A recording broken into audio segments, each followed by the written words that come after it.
Hello and welcome to the show. This is Martin Willis, your host, and our guest tonight is a repeat guest, Clas Svahn from Sweden. I always enjoy our discussion, and I'm sure you will as well. And we're going to be talking about all kinds of interesting topics tonight. And Clas is chairman for the Archives of the Unexplained, otherwise known as AFU. We're going to be talking about that. He's also the international director of UFO-Sweden, among many other hats that he wears. Clas will be coming up in just a few minutes here. I do want to thank everyone for helping out and supporting the show. Anyone can do that. You can see our Patreon banner over at our website at podcastufo.com. And while you're there, check out our blog this week from Charles Lear. And this week's blog is called UFOs in the 21st Century.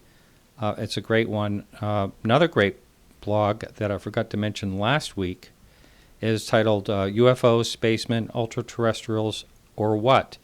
The Strange Case of Woodrow Deringberger. And strange... We're getting some feedback here. That was strange. I'm not sure where the feedback's coming from. Anyway, it sounded great, actually. So that is that's an interesting case, I was saying. And there's an audio interview, so check that out. That happened back in 1966. He was interviewed, I think, the next day. And so that clip is up there, too, in that blog. I've mentioned several times over the last several years that Australia is, well, actually per capita is our number one listener to this show. And I want to give a shout out to all those people in Australia and let you know that we are thinking about you. And it's a terrible, these bushfires out there. I feel so bad for all the people that are misplaced and all the poor animals out there. It's really terrible. So hang in there, Australia. Also, in the news, there's a lot of people writing me about the Navy. You know, it seems like every week it gets something, someone's writing me about the Navy. And headlines that were sent out this week: top secret UFO files could gravely damage U.S. national security if released, the Navy says. And it does seem like the Navy has been very outspoken about the UFO topic these days, and that's almost as mysterious as UFOs themselves. And I'm wondering what the heck the agenda is, if any, if the Navy has an agenda. It's interesting, and we will know eventually. That's all I can say. But for now, it's just a mystery. And I think it's time to pull in our guest, Clas Svahn. Welcome to the show. Thank you, Martin. I'm glad to be back. Yes, and it's midnight over there, so I really appreciate you staying up late for us over here on the East Coast. Oh, not a problem. It's dark and wintry, but no snow here in Sweden at all.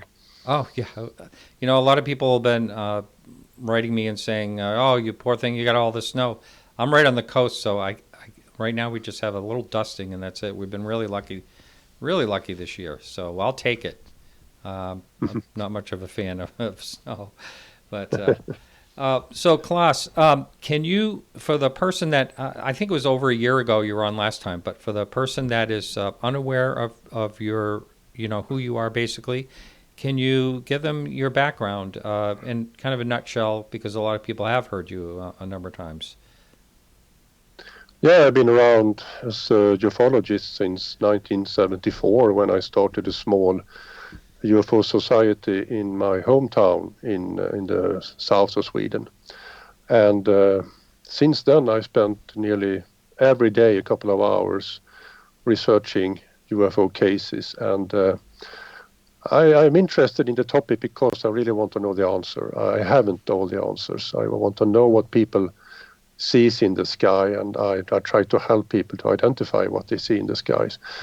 But what is left, the real UFOs, that is, of course, the thing that gets me ticking. And I've been a chairman for UFO-Sweden for many, many years. But since a couple of years back, we decided that some younger person than me should take over, and I'm now vice chairman, and I work a lot with international contacts in UFO-Sweden, which is very important. And I also, of course, chairman for Archives For the Unexplained, which is this huge archive we run. Yes, the archive, it's really amazing. You and I have talked before about, I think you were telling me your shelves, the shelf space you have of UFO-related books there's none other in the world, right?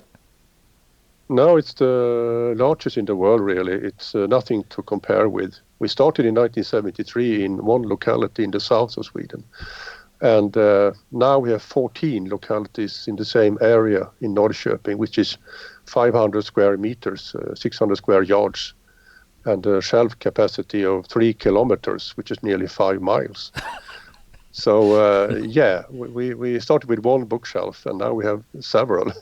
Wow. And the library is 55,000 books and 80,000 magazines and more than 50,000 case files from different countries, millions of documents and newspaper clippings, recordings, and TV programs, paraphernalia. We collect everything regarding the unknown, from UFOs to ghosts. And is that open to the public? Like, can someone come in and do some research there themselves? Yes, we are open to the public, and of course, if you are knocking our door, we can help you. But we can also help you through internet and through a special download site that we have. We publishes magazines that we are scanning all the time, which we have the clearance from the copyright holder. We publish them on our download site, so you can go there. But you can email us and ask for help, and afu.se. We are there for everyone, really, who is interested in the topic. I really like visuals, and this, I'm going to hold up your book here. Let's see. I think I can do that here. Hang on just a second. Well, I had a screen where I could just pull in on this, but I'm not seeing where it is. Let's try this. Okay. All right. So it's called, I'm just trying to adjust it there, Files of the Unexplained. Yeah. And, the hidden history of the forgotten photographs from the world of the unknown. And it's I love this book. Thank you for sending it, by the way. But there's so many wonderful graphics in this all the way through, and all the way up to modern times. You have quite a variety in there. And what is the earliest book you have on the shelf that talks about UFOs? Well, if you go back to the oldest book at all, it's from the 1600s about Nostradamus. But we have, of course, books from Charles Fort, his early books from the early 1900s, which probably is the oldest real UFO books. But we go further back, we have books that are older as well, when enigmas or mysteries in the skies did not have any label. They were just called meteors, which is at that time was the name for strange things that you could see in the skies. So we have around 55,000 books. Of course, many of them are oldies, but lots of them are newer ones as well. And what about the languages? Do you have them in multiple languages? Yeah, of course, most of them are in English, but we have a very large collection in Russian. We had a guy from Tokyo coming to us looking through our Japanese collections. He stayed for a couple of days. We have really any language that we can collect. Lots of French books, and of course every European language we can find. Wow, interesting. And so where do you get all this material anyway?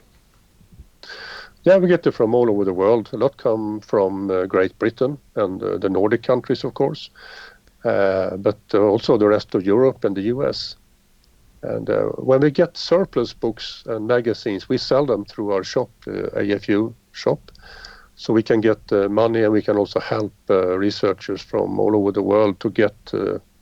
titles that they cannot find on Amazon or anywhere else really. We have so many hard to find books, and we have maybe multiple copies of them, so we can help researchers with them.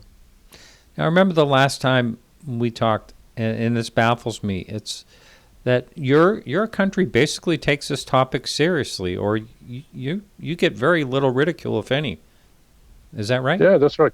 That's right. They're still right, and it's very much up to UFO-Sweden and our work, I should say, because we have always been treated very good from the authorities, but maybe not always, but the last 30 years or something like that. Because we have shown them that we are a serious partner, that we don't have the answers, we are not speculating, we want to know what UFOs are, and of course they want as well. So we have now copies of I think every single UFO report that have passed through the Swedish defense authorities since the early 1900s up till a couple of years back, and that is a very, very good cooperation. Wow. And that includes the ghost rockets? Absolutely. It includes the ghost flyers from the 1930s and the ghost rockets. The ghost flyers are not that very well known as the ghost rockets, but just a couple of weeks ago we got all the printed papers from the Swedish war archives regarding the ghost flyers, which was an early UFO phenomenon, scanned.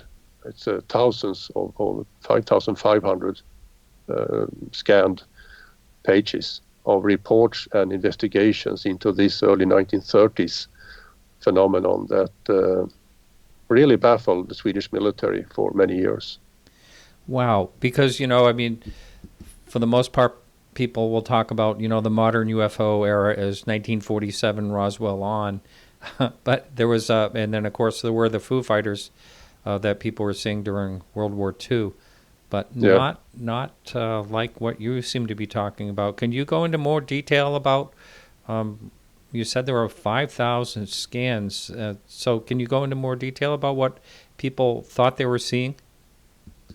Yeah, I mean, it was during a couple of years in the middle of the 1930s that people saw first lights in the sky, which, I mean, people do nowadays as well.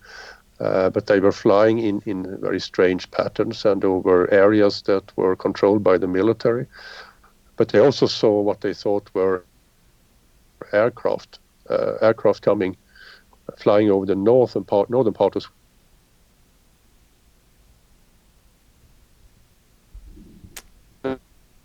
their aircraft chasing this ghost flyer, but they never caught him or were even near him. Some of them, this aircraft, one of them at least, crashed. So it was up under parliamentary discussion, and they were really, really interested in pinpointing which country. They thought it was the Germans, maybe the Russians, who did those flyovers over Sweden and intrusions over Sweden, but they never really got the hang of it. Most of the observations were, of course, misinterpretations, as always, but some of them are still a little strange. Wow.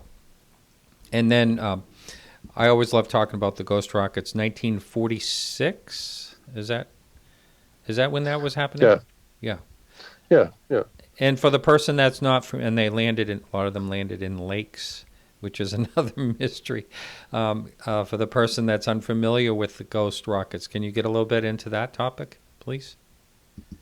Yeah, to me, the ghost rockets is the most interesting UFO phenomenon ever, I think, because they were seen during 1946, around May up until December of that year. And as you said, many of those rockets, they look like cigars, with or without small wings, and some of them were crashing into lakes.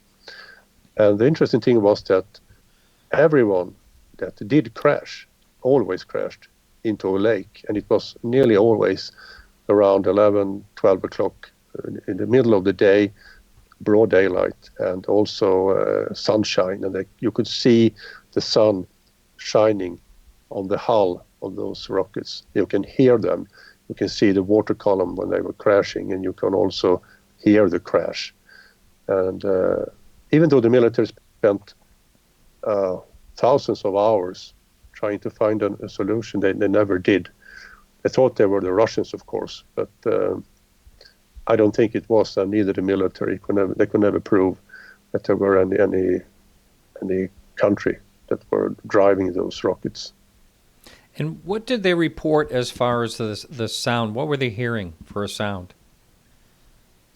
Well, they were hearing like a motor, like an engine. And they were really looking like cigar-shaped objects. They were very much like the V-bombs that Nazi Germany used during the last years of the Second World War. But compared to the V-bombs, when they crashed, the V-bombs left debris, maybe thousands of kilos, a couple of tons of debris. But those ghost rockets never left anything, not a trace after them. So even though they looked like rockets, they didn't behave like rockets, and they didn't were identified as rockets either. Didn't you? I maybe thinking of something else, but didn't someone see one more recently than 1946, like a couple or something that was hiking? We have multiple observations after 1946, quite a few. But the one that you are thinking about happened in 1980, in summer 1980, when a couple were out hiking up in the very north of Sweden. It was in a national park called Muddus Natural Park. And they were walking home, back to their car, which was a couple of hours down the road. And they stopped to take a break. When they were standing there at the end of this Lake Nammajaure, they heard a strange sound from the south, and they looked up and they saw this small missile-like object with protrusions on both of the sides, like wings or tanks, whatever it was, flying over them, just 100 yards up in the air.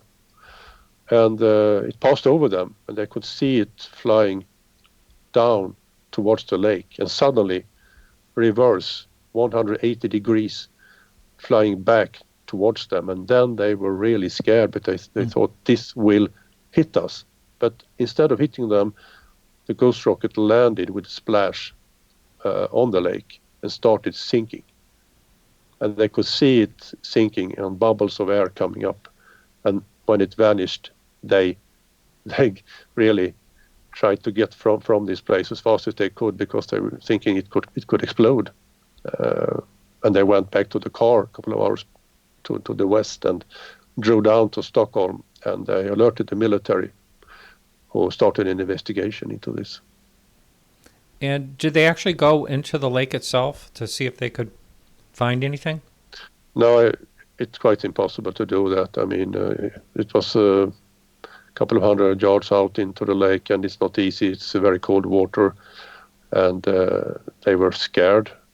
And the military didn't go there either. They went there with a helicopter and looked over the lake, and they landed and tried to find what it was, but they never dived into the lake. I see. But we did. Yeah. We did in the 2012. You did? Oh, in that particular lake? Yeah, we went there together with the witnesses in 2012 and brought with us two criminal investigators from Kiruna, who also were divers. And we mapped the seafloor with the sonar. And we found some interesting spots around the spot where the witnesses had pointed out the landing. And the divers went down, but what they found was that it was 4 meters of mud. And whatever it was that had landed there, it must have sunk underneath this mud. So we went back 2 years later, 2014, with another equipment that could see through the mud. And at that point, we did see something there, resting there in the mud. But that's as far as it went. You never dove down? Is it very couldn't deep? do anything. It's not deep. It's only 4 yards deep and 4 yards with mud. But it's very difficult to go down into the mud. It's very dangerous. So we will go back again with another instrument next winter. We will be there with snowmobiles on the ice. So drive this instrument that is seeing in 3 dimensions, and it will paint this object, and we will see if it's a reindeer, if it's a stone, or if maybe it's a ghost rocket. That will give us the answer. Wow. Yeah, that's really something. Let's shift gears and get back to the AFU, because you and I had a quick conversation, through email about.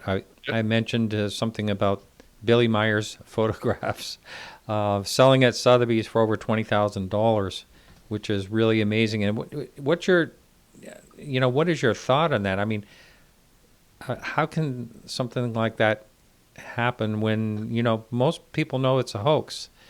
I mean, I know I'm going to probably get a little bit of mail from saying that, but most people do believe that Billy Meyer was hoaxing, even though he's handicapped and all that. But even from the 1960s, there's a lot of signs of that.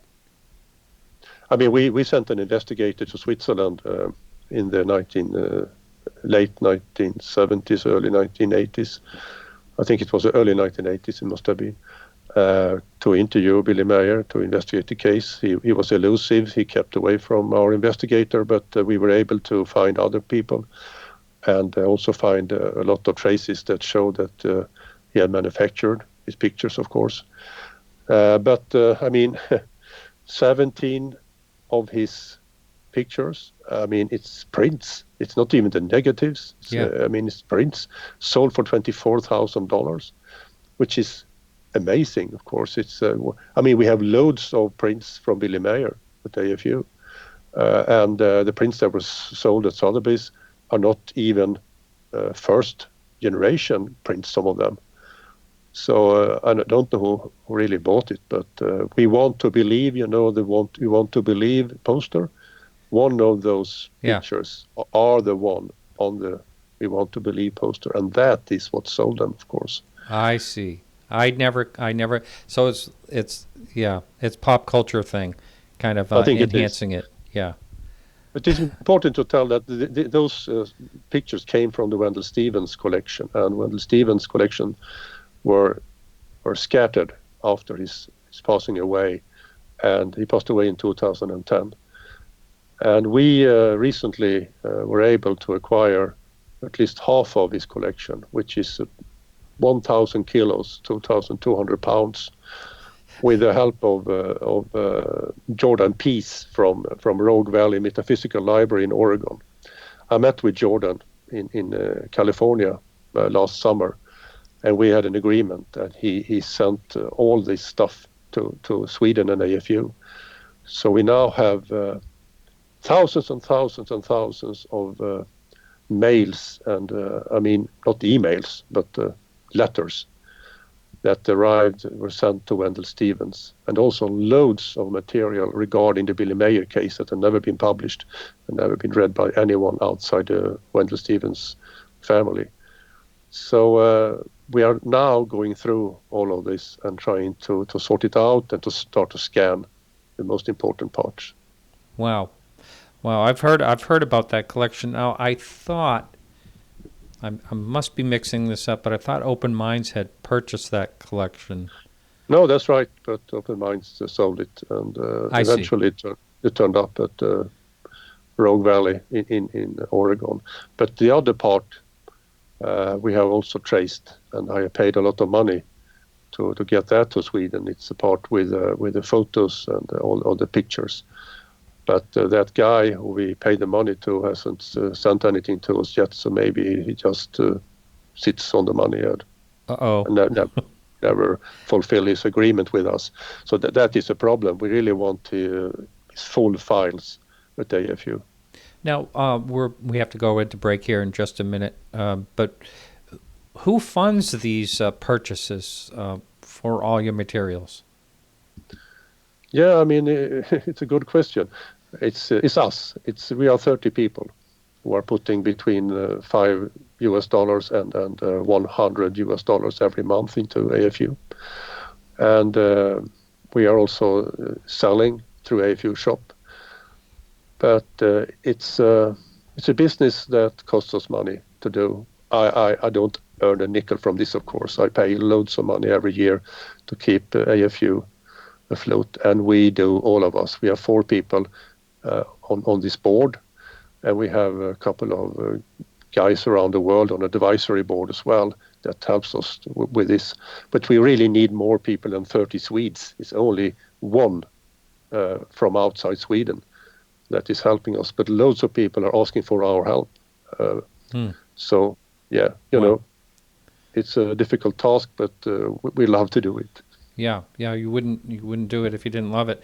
All right, we're ready to go on a break. So this is Martin Willis. My guest tonight is Clas Svahn, and hang in there. We'll be right back right after these messages.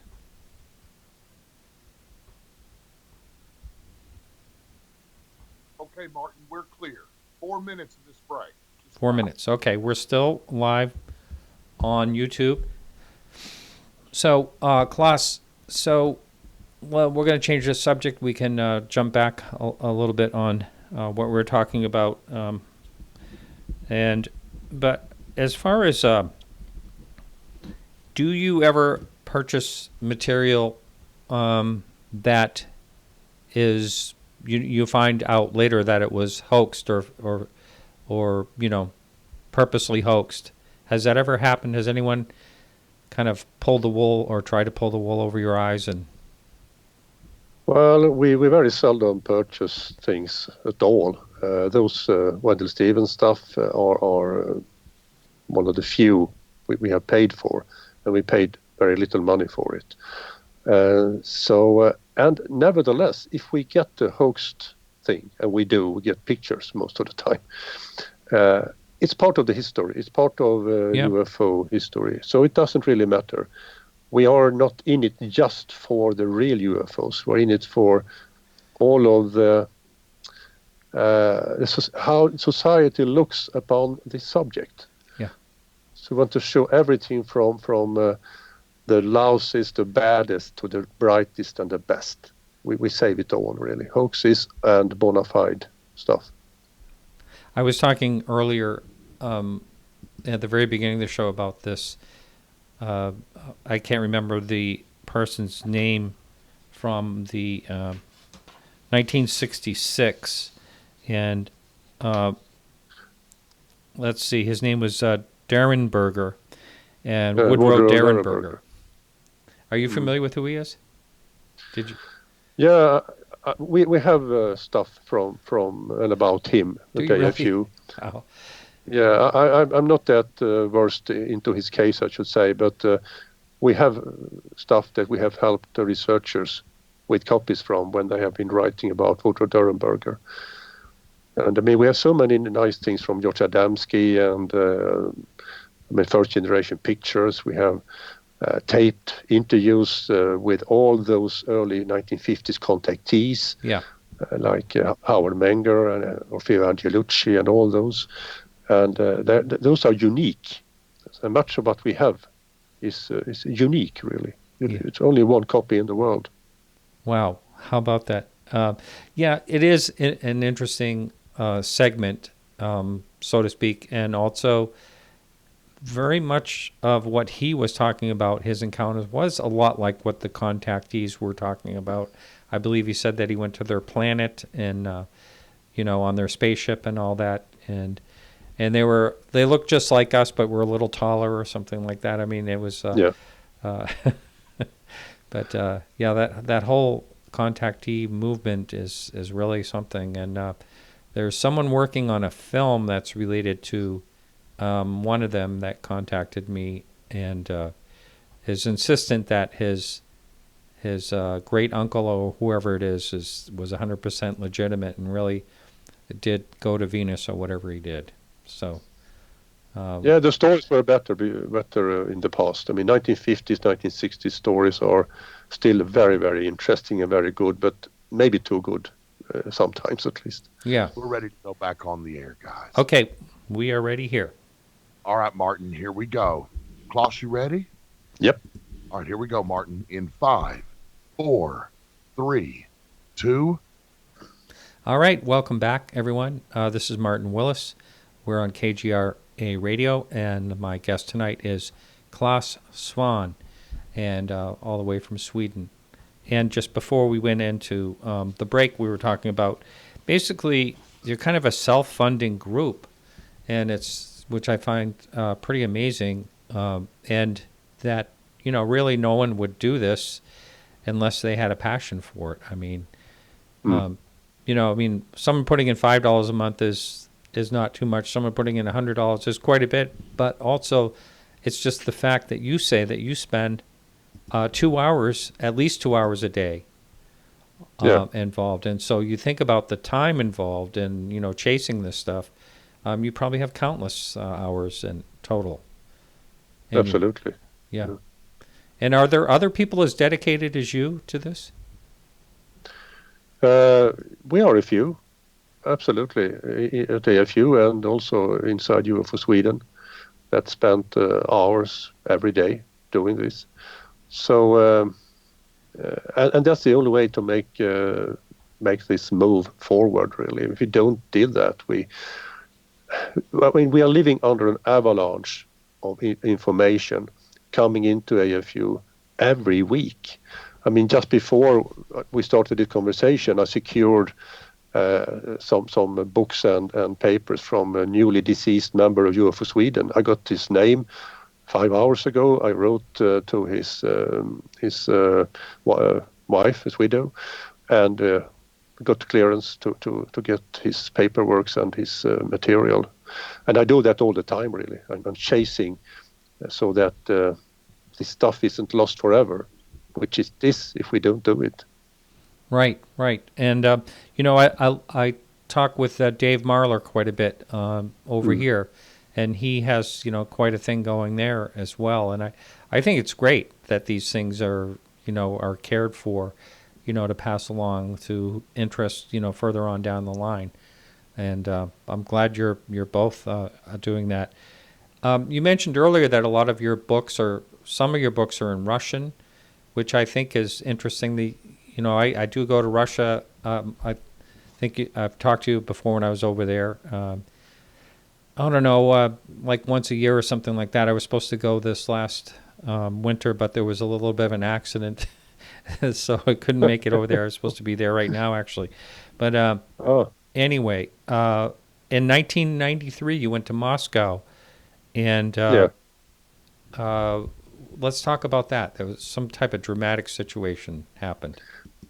Well, yeah, we went to Moscow, me and a Russian-speaking friend at AFU in October 1993. And what we didn't know at that time that when we landed, we were the last taxi from the airport. After us, tanks were rolling on the same street, and the shooting were starting at the parliament, because the parliament were under siege for a couple of days. So it was gunshots in the streets, and they were shooting with those tanks on the parliament.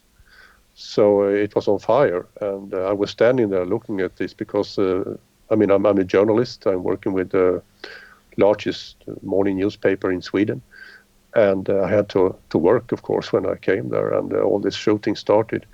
It was quite surrealistic, really, and we were there trying to secure contacts with Russian ufologists, and we did that. But at one point we went to the Star City where the cosmonauts are living, and it was shooting there, so we couldn't go there. We had to go there the next day when the shooting had stopped. So eventually we secured 1,100 original reports from a Russian who came to us with them, and also we copied the KGB UFO files when we were there. So it was quite a good trip eventually, and quite dramatic, absolutely. Wow, you could actually get into the KGB files? Yeah, we had a friend who went there for us and brought the copies back. He was an editor for a Russian rocket and aircraft magazine. and he helped us with that. And you know about Russians, they drink all the time, and he was also drinking all the time. He treated us with vodka at 12 o'clock, and we were drunk in 2 hours. So we thought we cannot do this anymore. It was impossible to work for us. So the next time I met with him, I brought beer with me, which I can handle. And I said, well, we have our own drinks here, so I think I will go with the beer. So I drank a beer and felt fine for the rest of the day. Well, the doctors, I'm not joking when I say this, at least some doctors are over in Russia actually tell their patients to drink vodka. It'll help you, clear your arteries, which I think is very interesting. Yeah, very interesting. There was the average lifespan is, 56 or 57 or something like that. That's pretty sad. That's right. Yeah. That's right. Yeah. Now, there was a strange incident in a park with these really tall beings that came out of a craft in Russia. Do you remember that story? Have you ever heard about that one? Yeah, Jacques Vallée wrote about it in his book about Russian UFO encounters, and there have been, I don't remember the city's name now. I should do that, of course. Yeah. But it wasn't that long ago. It was in the 1990s, I think, right? Yeah. Voronezh. Oh, that's right. Yeah. There's so many stories like that in Russia. Stories about robotic-like creatures. If you read the KGB files as well, you can see that, maybe 50% are misinterpretations of their own rocket launches. But there are also cases that are very, very strange. So Russia is a very interesting country. You should do more research there. It's very hard to do that, but you should do that. Yes, I tried to connect with people when I was there, and I could not get very far, unfortunately. I was only in Moscow for a short time, but I was in, mostly on the Black Sea in a place called Novorossiysk, which is across from Turkey. But there was a little bit of UFO activity and people talking about it there, but not, it was kind of a handful. So I wanted to, again, switch gears and talk about your book. I'm going to bring that up in the thing one more time if I can. And so I do love this book, I have to say. And can you talk about how you put that together and some of the images that are actually in here? Yeah, I had a plan doing this for several years, but my publisher wasn't that interested. I publish a book every year. I've written nearly 30 books by now. Wow. But this book, I really wanted to write this one, so I tried to get him interested in this. But eventually he said, okay. So he printed, it's a large publishing company. They printed a Swedish edition. 6,500 copies, which is a small edition for me. But we, AFU, got funds from a guy in the US who sometimes helps us. He gave us $10,000 so we could print this English edition. So I started writing in January and I stopped writing in May last year. And all the pictures were taken by a friend of mine, a professional photographer. I brought everything that is in the book down to my old hometown, and we spent a full day taking Hasselblad pictures, high-resolution pictures of everything that I was interested of carrying in the book. And how long did it take you to find all these images? Did you go a lot of them from or all of them from your archives? Yeah, all of them are from AFU. All of them are pictures that we have or have the rights to use. It took quite a while to assemble all of those stuff. It's not only pictures, it's toys, it's posters, it's records. Yeah. And you have also memorabilia there as well, right? Besides books. Lots of it. We tried to save the history of UFOs, and that it's not only paperworks, it's also memorabilia, like I said, posters when Adamski or Lord Dowding or any other prominent 1950s or 60s ufologist or contactee have given a lecture. We are trying to trace posters and save them. We save very, very nice 1950s toys with flying saucers. They are worth hundreds of dollars each. Oh, yeah. And we have so many things that are, as I said before, unique in the world, and it's very, very hard to find. Stamps. We collect UFO stamps. And there are a couple of ufologists around the world that do that, so we exchange stamps from time to time. Wow. That's amazing. I never would have thought of stamps, that they're actually on stamps. How about that? And as far as, I mean, like you just mentioned, I know these toys can get like crazy. There's, vintage toy collectors, what they call like new in the box, that type of thing. They can go for thousands of dollars sometimes. Yeah. So, yeah. Do you ever have people donate things to you? Most of the things we have are donated to us. I mean, we don't buy that much. So we're trying to find. I travel to England or Great Britain, I should say, every year. I've done 21 trips since 2000, and I will do another one in April. And I save stuff from attics, from basements, from rooms in houses there where the it's crammed. Some of the houses we are entering are crammed with stuff, and the wives are very happy when we are coming and bringing all that stuff back to Sweden instead.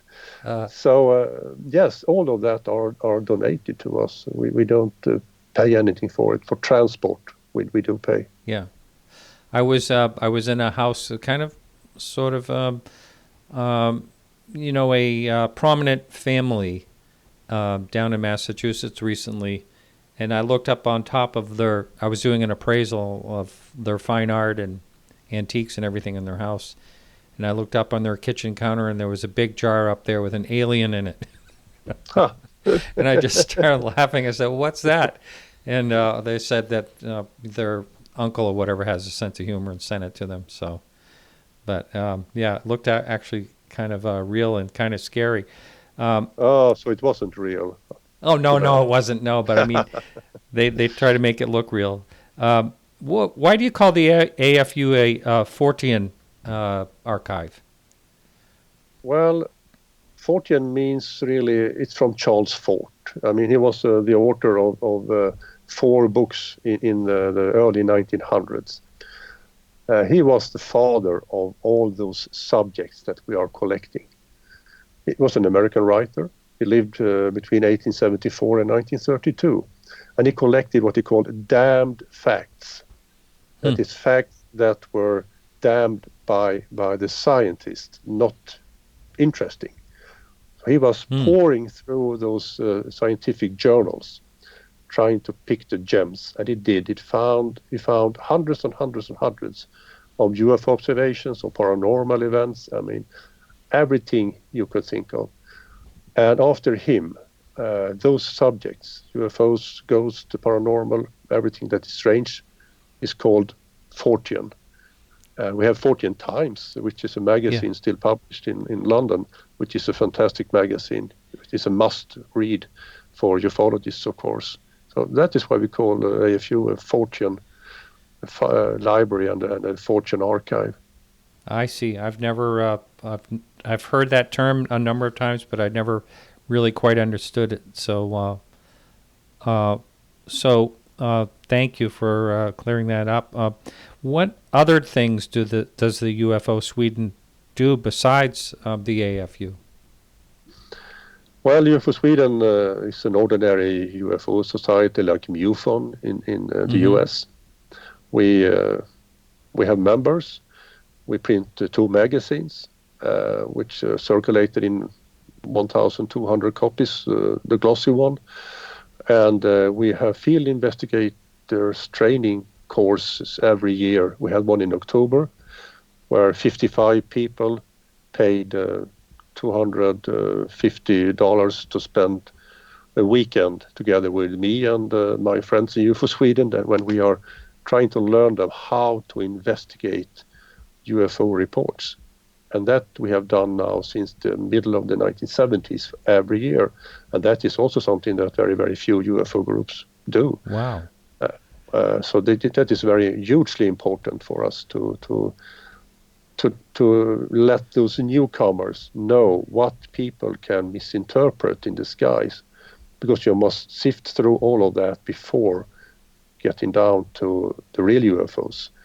It's a hard work, but it's very, very interesting, of course. So you actually had 55 people show up. That's quite a few people for a training? Yeah. And is that throughout Sweden or what? That's throughout Sweden and also from Norway. They always send people from Norway to our courses. And can anybody take? Are your courses in your language only? Yeah, I'm sorry to say it's a Swedish language course, and we have been thinking of maybe taking this to other countries, because what we do is very high quality, and it's something that we should export really, or maybe do online or something. But you need to be there, because we have those encounters when our field investigators are encountering a UFO that we create for them, and we do it without their knowledge, and they have to report and tell what they have seen. So it's a play, really. We play with them, and it's very, very interesting, because after they have done this, they say, "I never trust anyone after this," because they you know, they cannot really estimate the distance. They cannot really tell what they saw. They cannot make a drawing that is looking like the object, because that is the circumstances that real UFO witnesses are exposed to. So it's very, very good to be exposed to that yourself. I see. I know that the Arizona MUFON does like a training course every year. I had some people on from that, and I think that's really great, because a lot of times also people can decide, well, maybe it's not for me too at the same time. Maybe they're expecting something else. But yeah. But they know nowadays, they know what we do, and nobody is really expecting anything else. But of course, not everyone will be a field investigator after this. Yeah. Most of them are just interested, and will stay out in the perimeter of the organization. But maybe 10 people every year, if we are lucky, we can have as field investigators and keep them. Wow, that's not bad, really. Now, since you and I have last talked, and I would want to get your opinion as someone outside of our country, what is your opinion on, as I was talking about in the monologue in the beginning, it seems like the Navy has really been outspoken about the UFO topic, and what does someone like you think about that? I mean, we are in contact with To the Stars Academy quite a lot, and I've also talked for a long time with Luis Elizondo, who is one of the main characters, of course, in TTSA. We also had one of them from TTSA over in Sweden visiting AFU. So we are trying to work together with them. And of course, they were the ones that brought those film clips out in the open. And I mean, the US Navy, what they have done now, they have told their pilots to report what they see in the sky. They are telling that this is something they take seriously.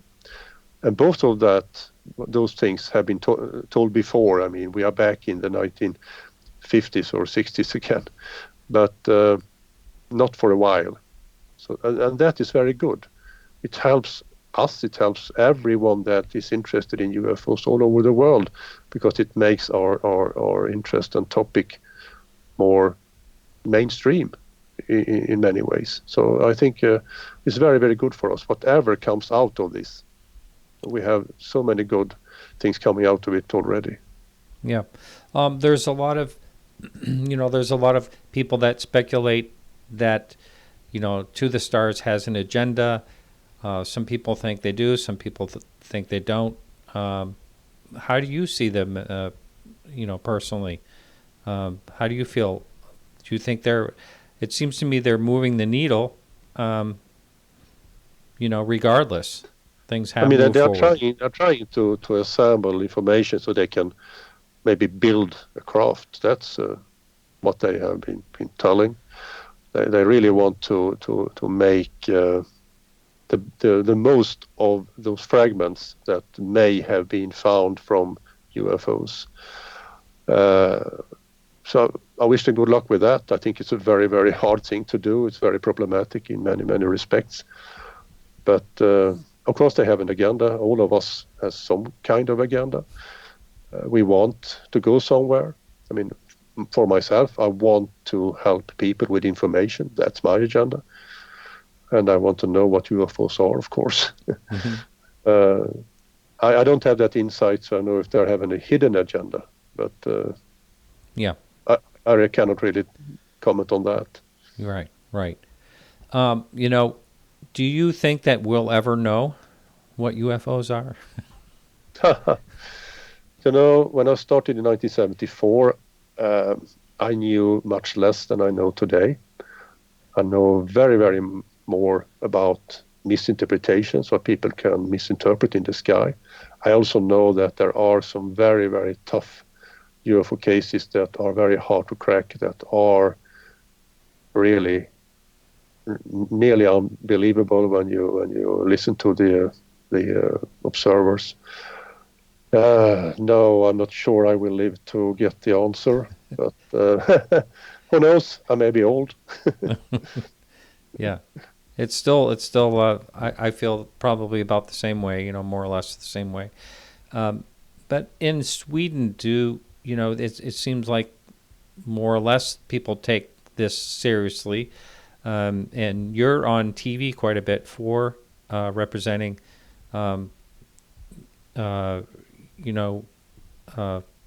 As the guy, you're the UFO guy of Sweden, basically. Anytime there's a TV show on, right? They call you and bring you in. And what about science there? The science community, have any, Swedish science looked into this topic seriously? Well, not really. We have very good contacts with astronomers and physicists and psychologists. We have a couple of those on the board that helps us with the difficult cases. They evaluate our work and looks at the cases that we found most interesting. But there have not been any research into UFOs in Sweden. I'm sorry to say. But it's a very difficult topic, of course. It's hard to investigate. But when you say that people here in Sweden are interested and open about it, that is true, because we knocked the doors during a couple of years. We talked with 1,600 Swedes. And out of the 1,600 Swedes, 10% of them had seen something in the sky that they couldn't really understand. And most of them had never told it to anyone outside their own family. So it's 1 million Swedes. We are 10 million in Sweden. 1 million Swedes can be, holding back their very, very interesting observations that we will never know about. We had 20,000 observations in UFO-Sweden's files. That's nothing if there is 1 million out there that don't talk about them. Yeah. One of the things I think about too is, are there really that many UFOs actually flying around Earth? And if so, are they all from different places? Where are they from? And if they are from another planet, who knows where they're from? But still, there's so many sightings. It's unbelievable if you really think about it. Yeah, but to be honest, most of them are misinterpretations of mundane objects.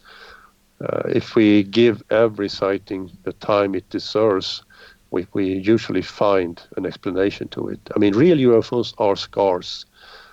We may get 1 or 2 every year here in Sweden, if we are lucky. And not every year there is one. But the ones that are left that have really physical impact on maybe a car or something else, They are the most interesting, of course. But they are not that many that people would tend to believe. We get 250 reports every year. Only a handful are interesting enough to really go more detail about. Yeah, sure. All right, well, we're ready to go into break. So this is Martin Willis. My guest tonight is Clas Svahn, and we'll be right back right after these messages. Welcome back. My guest tonight is Clas Svahn from Sweden, and we are talking UFOs and documents and books and archives and all kinds of interesting things in the UFO world. You saved like a bunch of stuff in California that was in a garage or something like that? Yeah, I mean, it's one of the oldest UFO groups in the world, called Borderland Science Research Association. And we had tried for years to get in contact with the person who was in charge of this 1940s organization. Wow.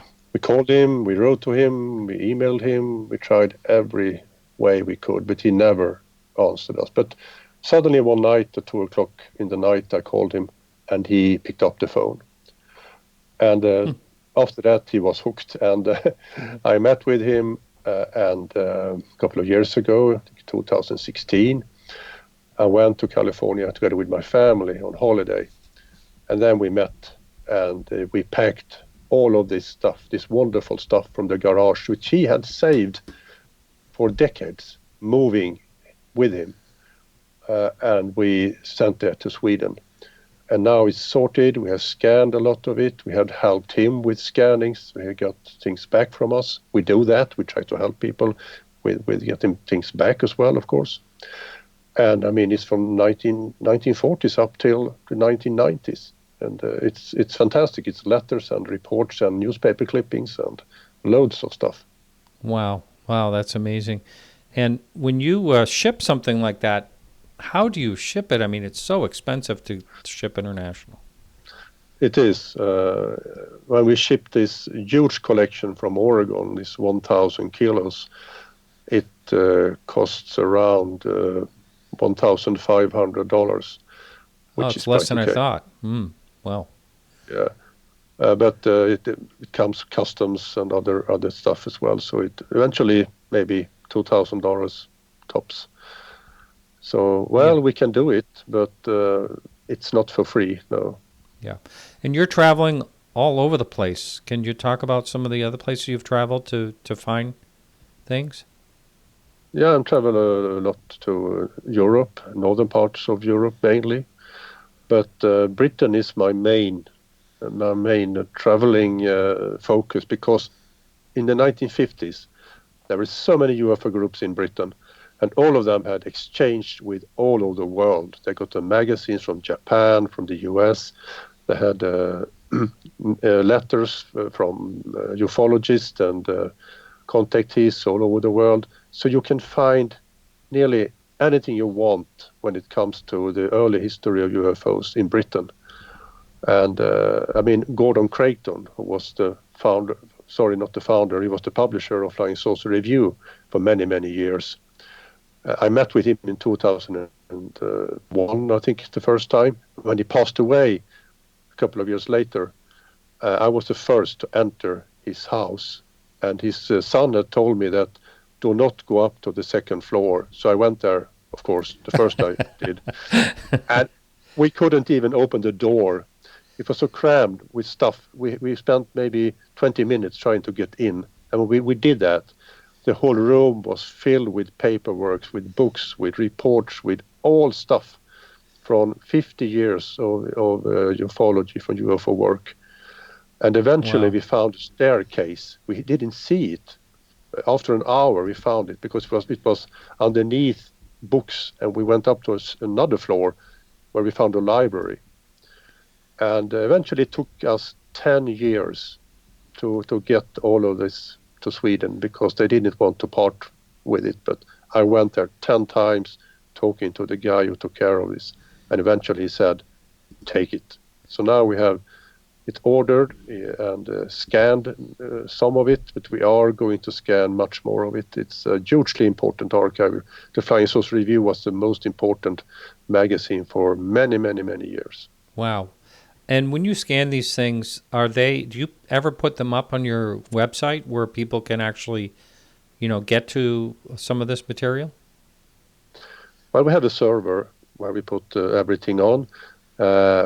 It's not that easy just to publish anything and everything. It's very personal. It's I see, yeah. Sometimes you must redact witnesses' names and things like that. So even though we have scanned all of the British UFO Research Association's files, which I found during 20 years of travels in maybe 25 or 30 different places around Britain, we have scanned all of it and given it back in the scanned format to Bufora. We cannot publish it because it's very sensitive, and they must make the decision what they want to make public in that way. But we do make public all of those magazines that we have cleared the copyright issues for. So then you can go and get them for free from AFU download. And we help people. Of course, if you are coming to us, you can see everything we have. But the sensitive material, you may not be able to copy everything. We must maybe delete names if you are going to bring it with you. I see. Now, about copyright, that's one of the things I thought of when I received your book in the mail and I was looking, through it. How difficult is it to find out, first of all, if an image has a copyright, and then how do you get around that if you want to publish it? Yeah, it's difficult. You really have to.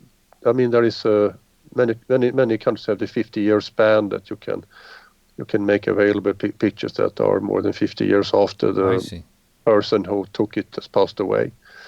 When it comes to magazine, it's much more easy. We can trace, and we have help with a guy in Britain who helps us to trace people all around the world that keeps copyrights.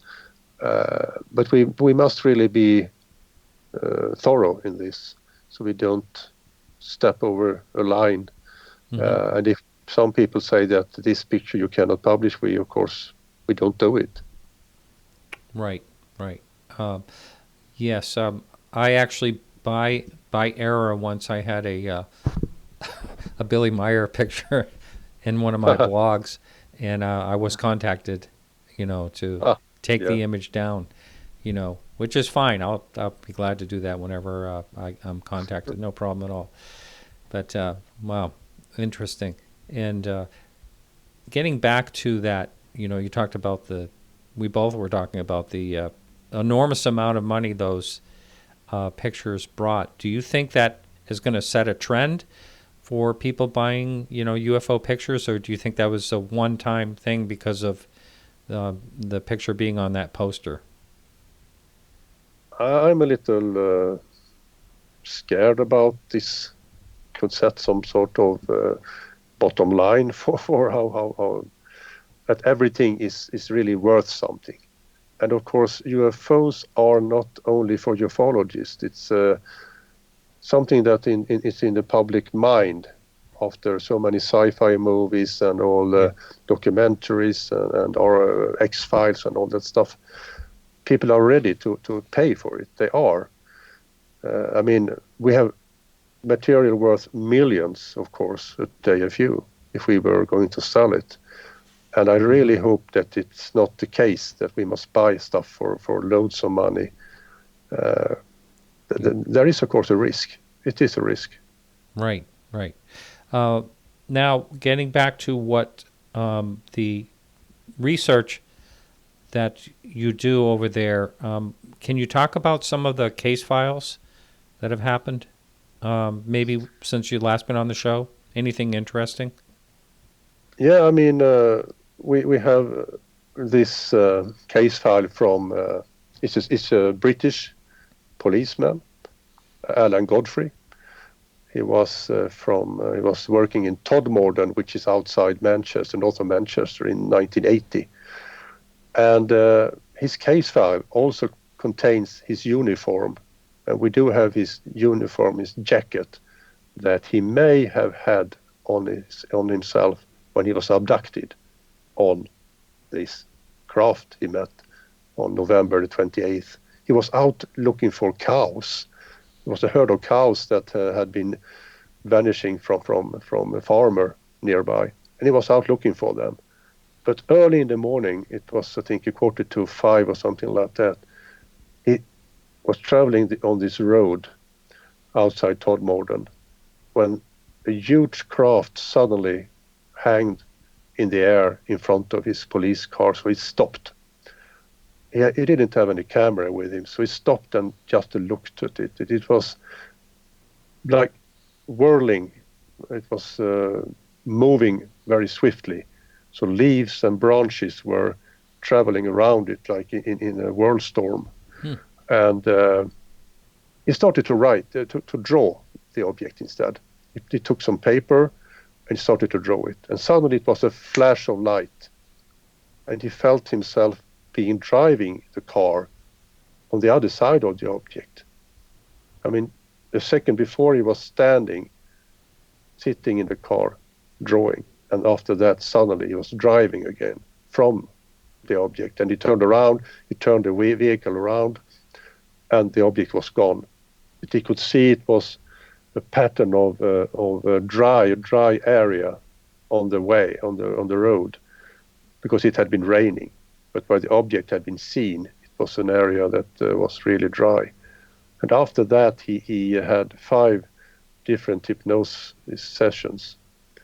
And he told the same story in every one of them, that he suddenly were taken out of the car on board the ship, meeting tall alien or whatever it was. He never said it was an alien, and some other guys there as well. And after that, he didn't tell anymore. He couldn't go past that point.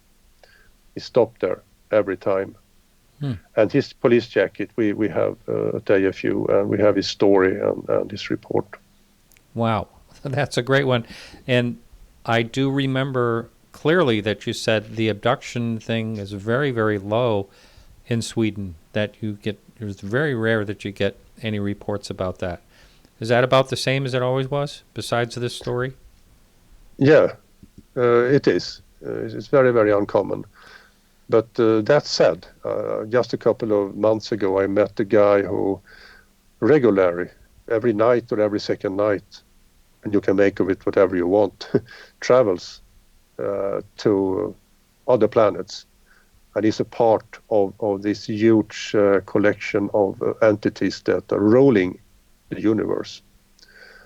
I mean, it sounds crazy, but the guy is not crazy. I mean, he got a proper job and quite an important job as well.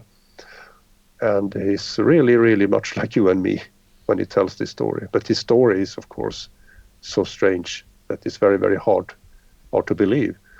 And I know several other people here in Sweden that tells the same kind of stories, that they travel nighttime to different planets and meet entities and discuss things with them. And sometimes then bring stuff back with them as well.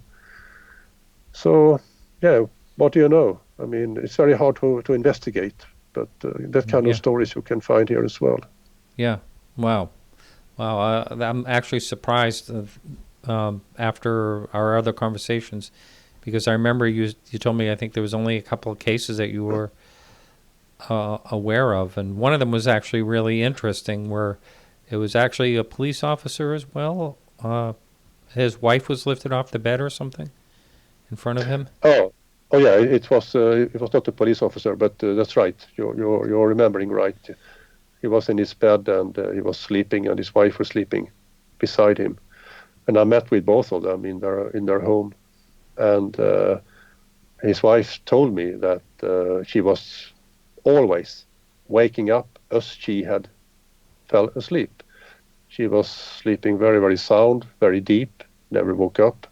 But this night she woke and there was a greenish light in the bedroom.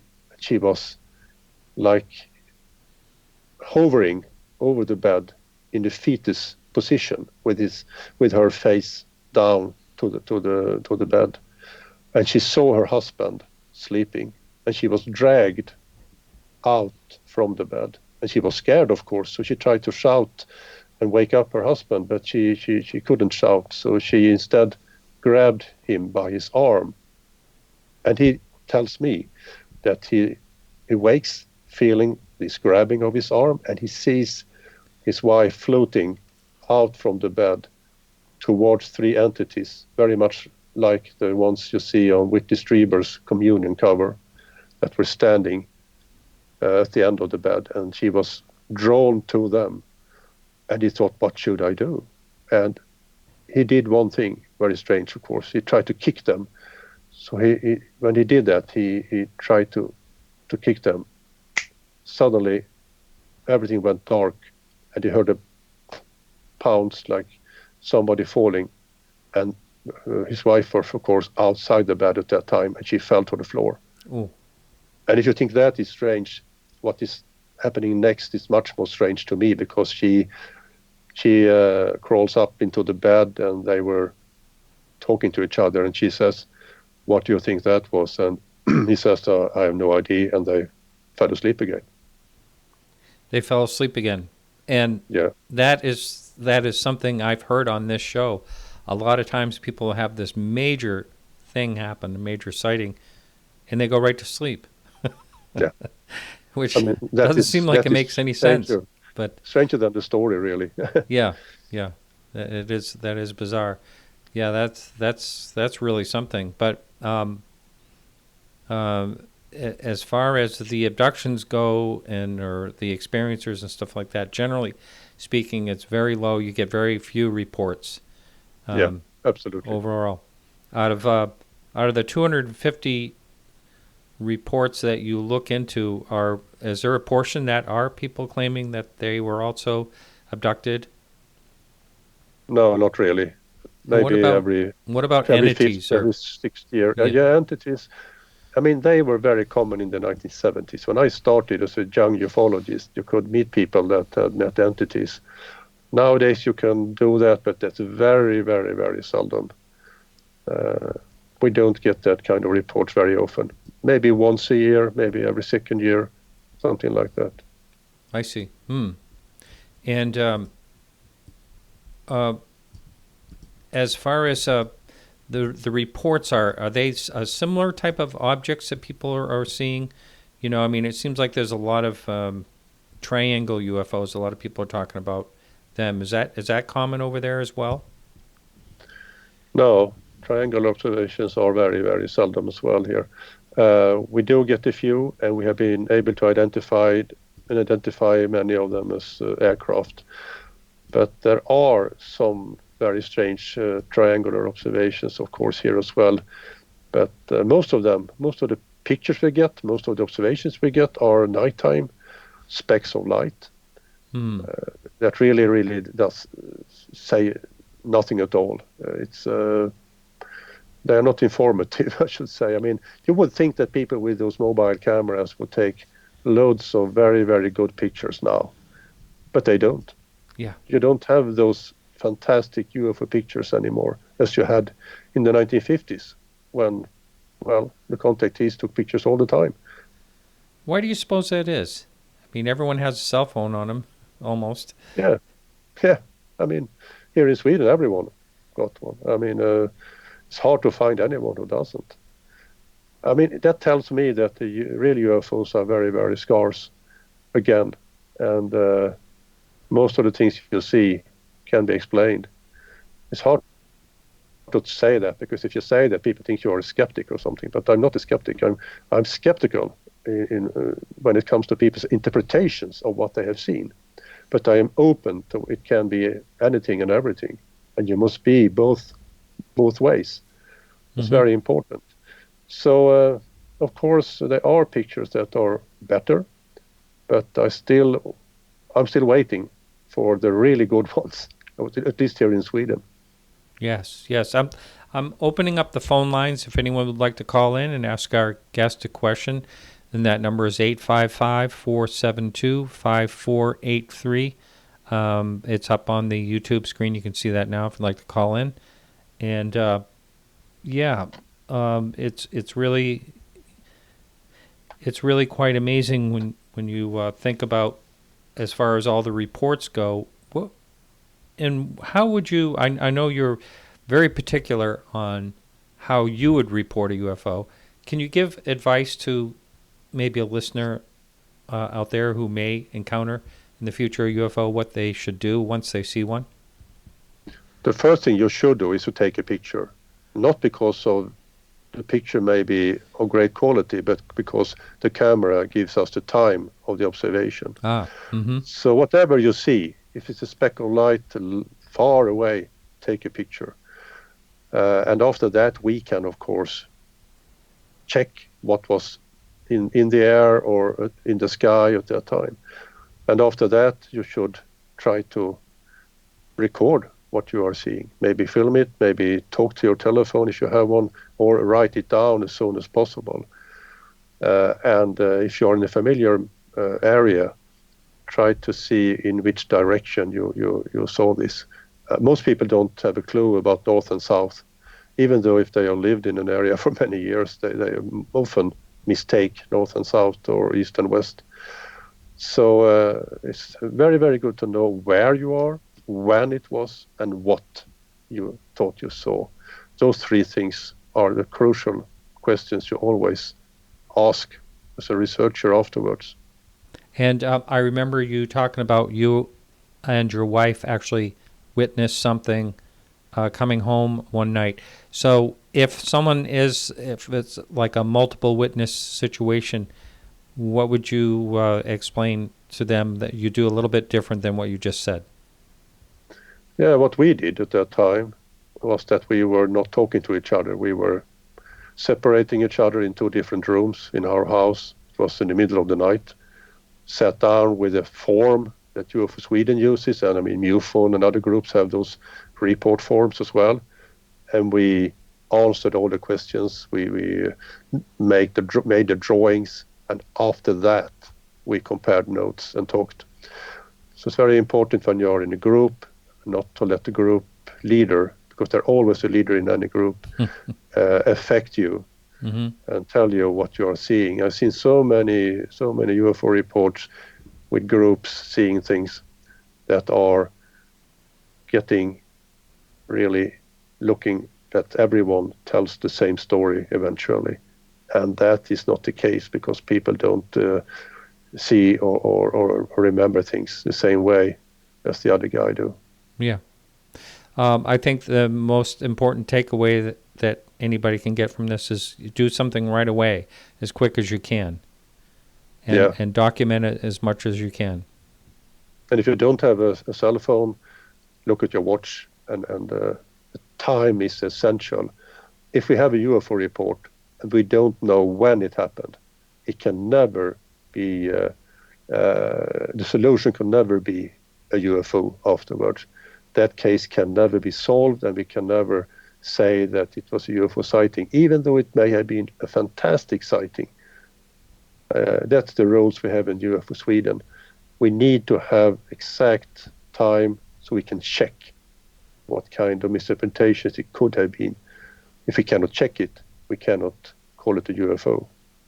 There was recently, I don't know, 2 or 3 weeks ago, there was a UFO video up on YouTube, and looked darn good, actually. I've never followed up on it in the last few weeks, but the person that posted the video said over 100 witnesses and blah blah blah, and then showed this video. So I wrote in the comments below, okay, well, where are those 100 witnesses, and where are the other films? It's okay for someone to say there's 100 witnesses, but if that's all you got, it's not much of a leg to stand on. You need more documentation than just putting it under the video. So to me, YouTube is entertainment, and it's not really something you report UFOs through, but you entertain other people. I do believe that a lot of people don't know what to do, and when they see something unusual, they put it on YouTube totally because they don't know what to do. I believe that is true, but there is the entertainment aspect, and the amount of views that the hoaxers get is I almost dare say criminal in a way.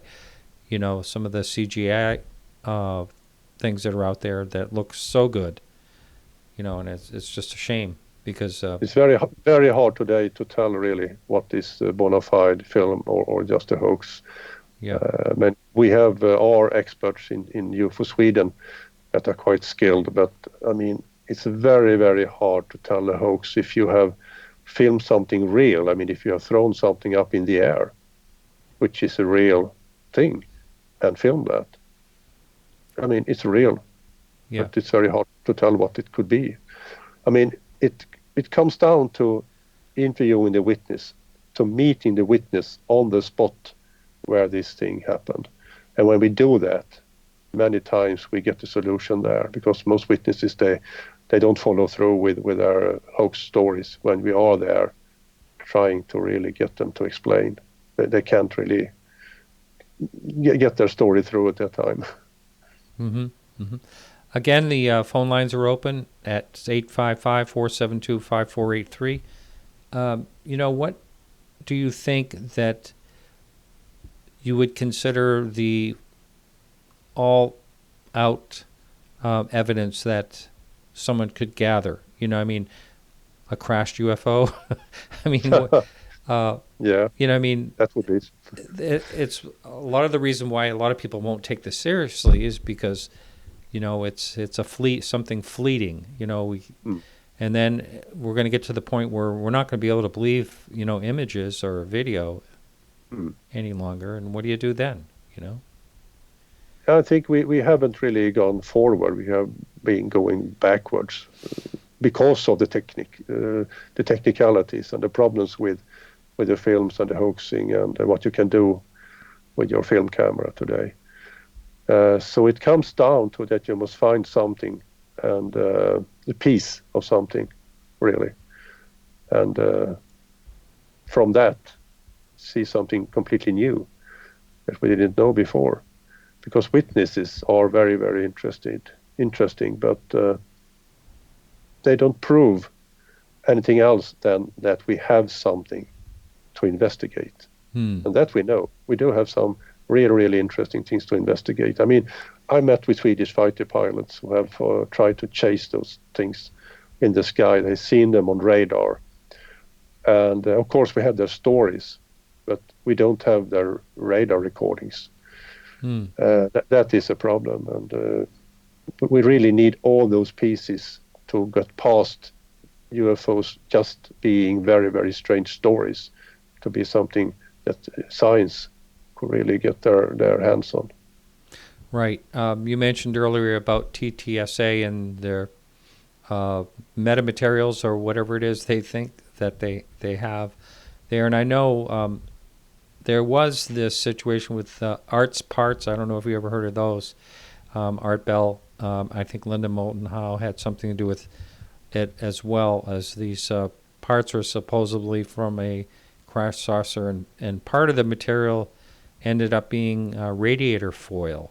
I don't know about the rest of it, and if that's what TTSA has or they have more. I don't really know, but... well, radiator foil is not very strange, is it? Yeah, I mean, but this was, I think, in the 90s when Art Bell received these things. I'm not sure exactly when, but it's pretty much, you know, that's pretty much documented. That's what part of that stuff is, and it was all found in one area. So maybe there's something else in there that's good. Has anyone ever tried to give your organization anything like that they're saying had something to do with trace evidence or crash saucer or anything like that? Well, we do have a couple of things at AFU that are strange, at least, or strange looking, I should say. One of them are from the late 1950s. It was a couple of carpenters that were driving a car outside Stockholm, northeast of Stockholm, when they saw this object coming down from the sky, and their car stalled and they were standing there looking at this object hanging in front of them. And suddenly the object went away, and the car started, but the guys went out to take a look at the spot where the object had been positioned, and they found this metal. It's a tungsten metal. They picked it up. It was all hot. It was the middle of the night. It was very, very hot. So it really showed that something had heated it. And tungsten is not keeping warmth very, very long, so it should have been cold. And that has been analyzed many, many times in the US and in Europe. And I also put it through an analysis here in Sweden. And it showed to be a very mundane object. It was a tungsten object, but it was made with the same problems which they had in the 1950s. It was the impurities in the metal that were in the 1950s. So it was not alien in any way, but it showed that something had happened because the warmth of it showed that the object had really been there. Something had been there and stopped the car. That's one of the objects we have. We have another object from the 1950s as well. Sorry, from the 1930s as well, that fell from the sky from an object that was seen in broad daylight. And that is not containing any strange metal or anything else as well. But the story is very strange. It fell from this glowing globe of light and was picked up by a farmer.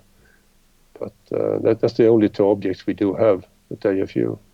Wow, that's amazing.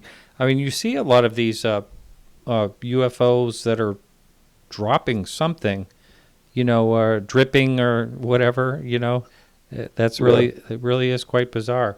Sorry, caller, our call screener didn't pick you up. Please do try calling back.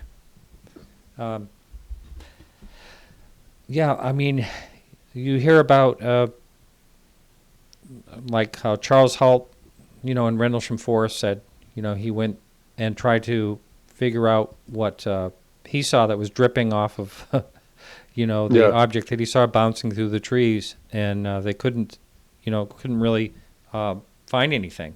So anyway, our caller did call back. And we have Steve on the line from Las Vegas. Welcome to the show, Steve. You got a question for our guest? Steve, are you there?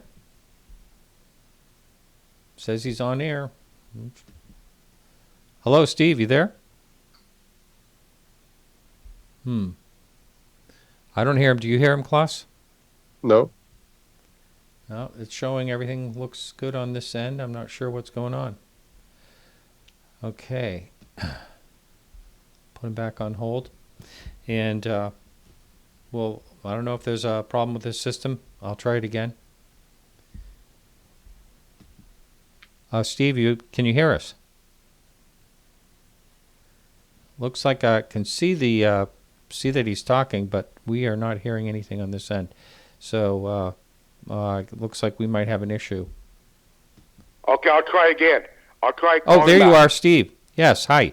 Yes. Oh, hi. No. Okay. Oh, we got cleared up. Hello, gentlemen.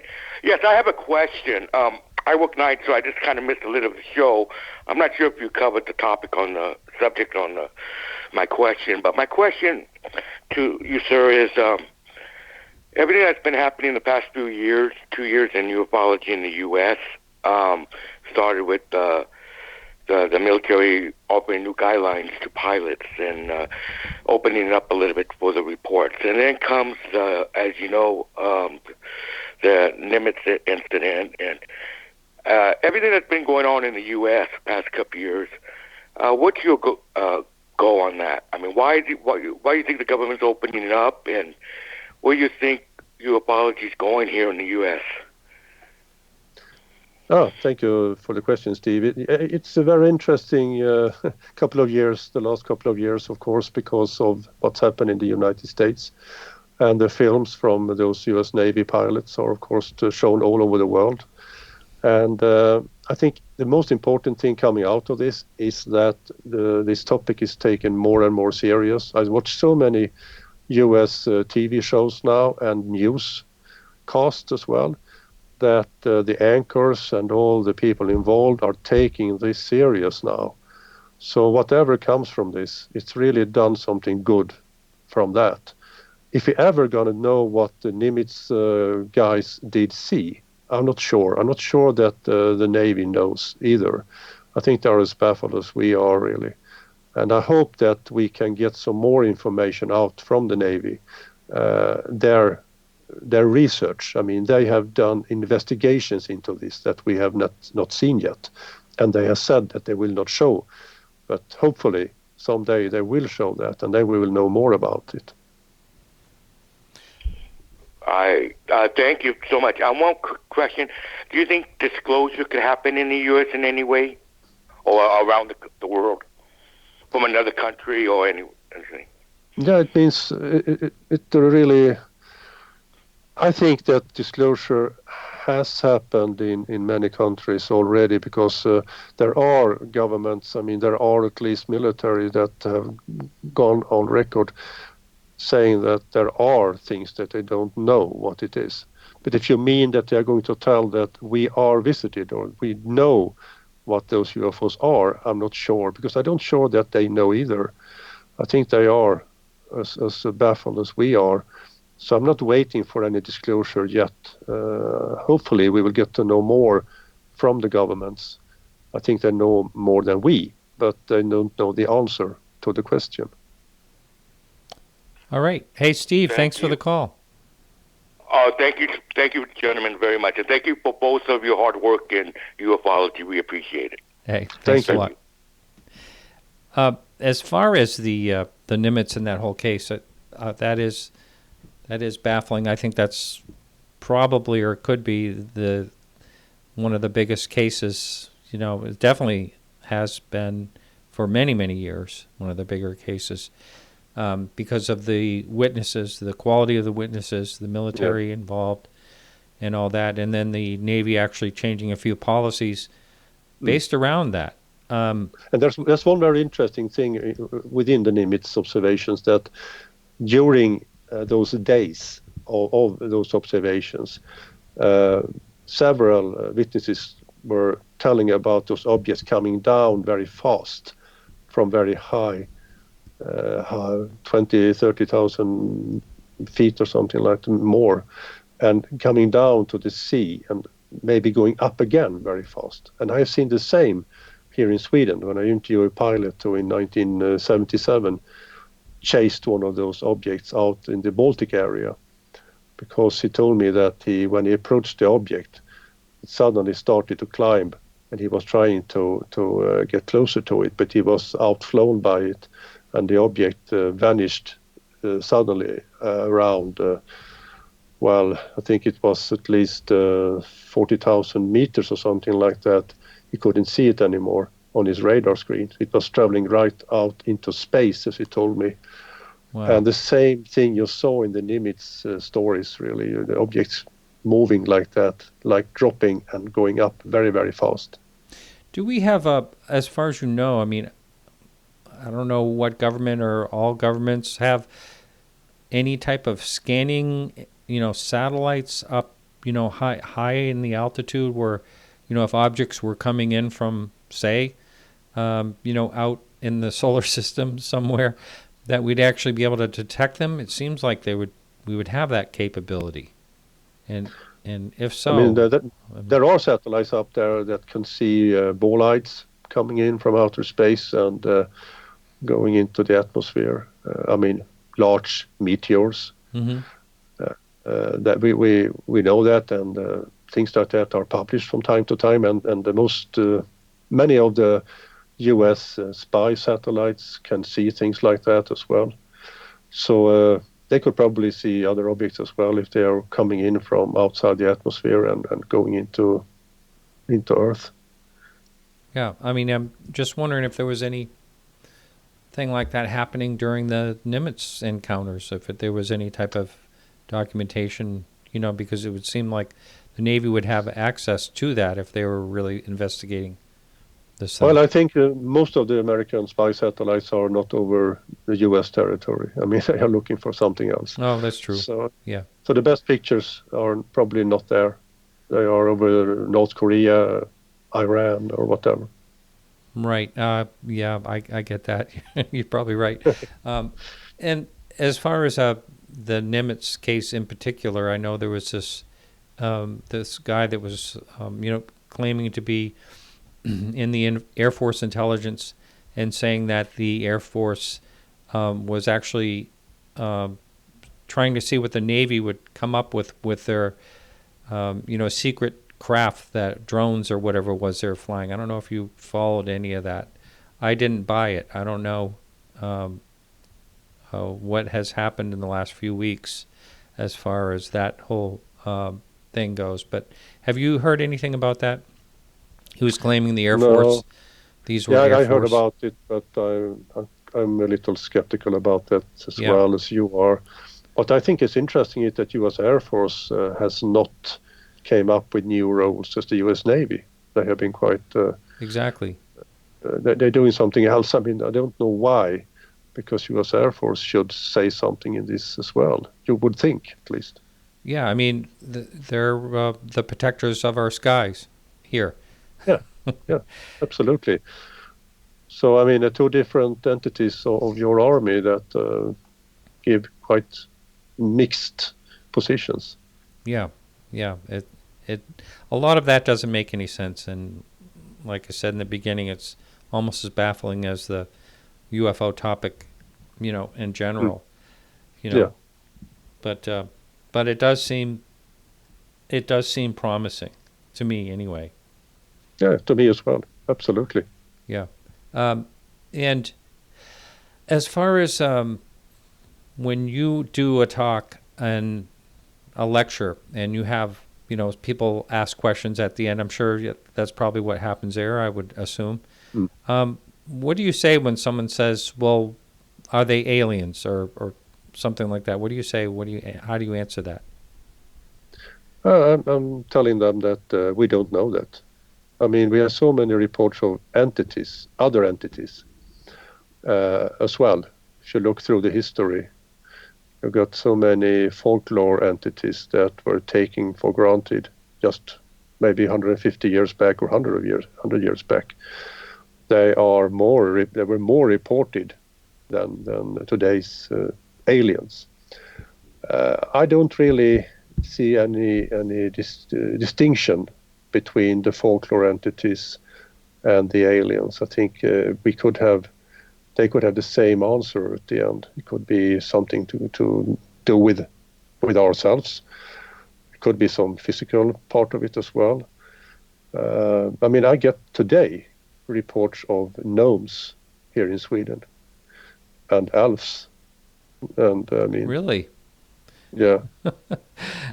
And so they actually contact your organization for something like that? I mean, I've written so many books, and people read my books, and they know I'm interested in all of this. So they write to me and call me. Yeah, so I got many stories about meetings with entities of different kinds. I mean, I went to a church here in Sweden, and where people met Virgin Mary, and they had seen her for a couple of days. So I went there. It was a huge mass, 2,000 people attending. And suddenly people started to see Virgin Mary outside the window. And they were taking pictures, and everyone were leaning out trying to see her. And I was there. I didn't see anything. But afterwards people were telling me what they have seen, and they really had seen something that they thought were a real person, the Virgin. So, it's hard to tell when people are telling you stories what really happened. Wow, interesting. Looks like we have a caller from your neck of the woods, Patrick Johnson from Sweden. Welcome to the show, Patrick. Thank you very much. Hello, Clas Svahn. Hello, Patrick. I'm a member of your group, UFO-Sweden. Nice. Yeah. Can you hear me? Oh, yes. Absolutely. Yeah, hey, thanks for calling in. Yeah, thank you. I was, for about 1 year ago, I was going outside of Kristianstad in Sweden, south of Sweden. And I was going out late at the night, absolutely. And I remember I was sending this info to UFO-Sweden, to Clas Svahn. And it was IIS, the International Space Station. Uh-huh. I could see that when they investigated. Yeah, maybe you remember it, Clas. I don't know. Yes, I do. I remember that one. Yeah, you do. Yeah, but the thing I thought was so amazing, it was when it was disappearing, something came back, and then I just saw something, a light, going back when the IIS was vanishing from the sky. Something came back, and then it's just poof, right up in the sky, in an amazing speed. So it followed the same trajectory. It followed the same trajectory backwards. Yeah. Yes, exactly. Just slightly behind it, actually, towards the left a little bit. And it was so amazing. And I did call. It was late at the night, and I did call my brother and woke him up and just said, I saw a UFO, because you say UFO because I couldn't say it was a flying saucer. I couldn't say that because it was an identical flying object, and it was amazing. And I know those kind of strange things because since 2001 I have driven a site called the Spoke Web, or called Ghost Web in English, and investigating paranormal activities. So I have captured things since 2001, and I have things captured in videos. So I know I saw this, and it was amazing. What you're telling me is very interesting. I mean, it's very hard to tell, of course, what it could have been, but I mean, I understand that you really remember this because it was so strange. Yeah. Thank you for telling me the story. I appreciate it. I have to tell a story. Yeah. No problem. I thought I was seeing the International Space Station too one night. I was out several years ago. I lived on a golf course, and I was out on the golf course at night, and I was looking up. I was walking the dog, and I was looking up, and I said, that has to be the International Space Station. It's so big, and the lights. It was very bright. It was very bright, but all of a sudden it moved sideways. And then I said, no, I can't have another UFO sighting. No one will take me seriously. So I don't know what it was. It might have been atmospheric or something. But anyway, that was interesting. I don't really know what it was. But it's very hard to tell what lights in the sky could be from time to time. Yeah, it is. Patrick, thank you for your call. Thank you very much, and have a nice day. Yeah, you can send me an email, Patrick. That's within Sweden. Yeah. Thank you very much. It's time for you to go to bed. Bye-bye. It's 2:00 in the morning now. All right. Thank you. All right. Good night. Okay. Thank you. Bye. Bye. All right. We have about 7 minutes or so left. So if anyone wants to give a ring, you can do so. Otherwise, I'm taking down the number for pretty soon here. So what's next on the on your agenda? You say you write a book a year? So you must have something planned. I'm writing a book about things that fall from the sky right now. It will be published in September. So, I mean, it could be anything. It could be meteorites. It could be frogs, fish. It could be radiation from the sun. Things that affect human beings and the earth that falls from the sky. It's fortune stuff. And I think it could be a very interesting read. That's my main topic right now. But also, UFO-Sweden is 50 years in April. Wow. Which we will have a 3-day conference and exhibition with Chris Åbeck, who is the big guy who knows everything about UFOs before 1947. He will be giving a talk, and also Dave Clark, who was the British professor who saved the files from destruction when it comes to the British defense UFO files. So both of them will be here in Sweden giving talks, and we will open AFU for everyone to visit as well. So that is also a very big thing for us. And going to Britain again to save some more stuff in April.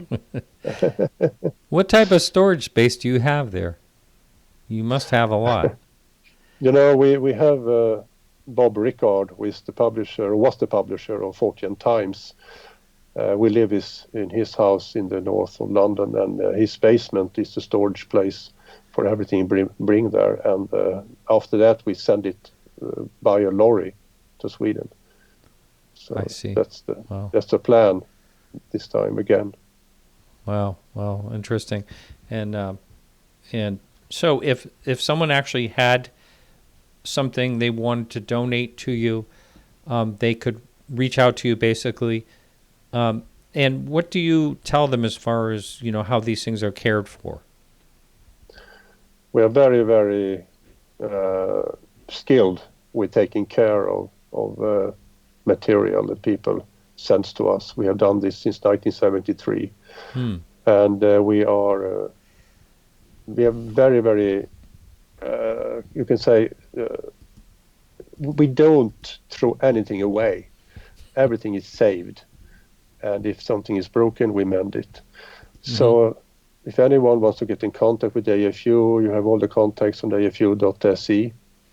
And we also need, of course, donations in form of money to keep us running, to help you out there to get information from us. That is the most important thing right now. We're looking for a new locality to move to so we can have one roof over everything we have instead of 14 different localities. And if we can do that, we will have a museum there as well and be more efficient in scanning and more efficient in helping people. Yeah. When you scan, scanning it just takes so long, doesn't it? So much time. It does. At one point, we had several people doing the scannings. Right now, we only have one, or I should say two, because one of our board members is doing a huge scanning project at his house as well. But 2 people are good, but it should be 10 people scanning because we have scanned maybe 3% of everything we have. We have millions of things that we want to scan, but we haven't had time to do. Wow, millions of things. So yeah, I can believe that. Wow, excellent. Well, so we are right at the end of our show, and I want to thank you so much, Clas. As always, it's always a lot of fun to speak with you. And I know you stayed up really late, and I wanted to let you know I really do appreciate that. Oh, it's not a problem. I'm glad to be on your show, and it's a pleasure, really. Yeah, you're one of the people I consider a friend that I've, have met through this crazy topic. Absolutely. The very same to you, Martin. Yes. Very same. All right, you take care. Take care as well. All right. Good luck with your show. All right, thanks a lot. Okay, good night. All right, everyone, so that is it for our show this evening. Next week, we have Chris O'Brien is going to be back with us. So he's always a character. It should be a lot of fun. So tune in next week for that. And again, I want to thank everyone that helps out with the show.